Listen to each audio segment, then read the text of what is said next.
2 दिवस झाले लाईटचा लपंडाव सुरू आहे। तर महावितरणवाल्यांनी वेळच्या वेळी जर दुरुस्ती केली असते तर हे दिवस आले नसते। आता पावसाचे तसंच हवेच्या हिशोबाने लाईट ये जा करते, तर MSCBने त्याची दखल घेतली असती तर लाईटची ही परिस्थिती निभावली नसती।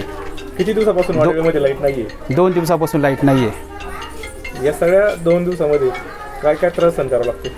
कारण की रात्रीचे समजा या ठिकाणी कुणाची लहान मुले असेल किंवा काय असेल किंवा चोरांचं किंवा त्यासाठी जरा लाईट असेल तर चांगली गोष्ट आहे। कारण की 2 दिवसापासून लाईट नसल्यामुळं लोकांना ह्याच्यात गैरसोय होत आहे।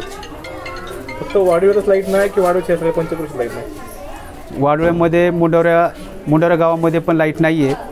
त्याचबरोबर या ग्रामपंचायतच्या ह्याच्यामध्ये ओळख वाडिवळे या ठिकाणी पण लाईट नाही। मावळ तालुक्यातील वास्तव पाहण्यासाठी मावळ सत्य लाईव्ह बुलेटिन न्यूज चॅनलला यूट्यूबवर सबस्क्राईब करा आणि बेल आयकॉन प्रेस करा।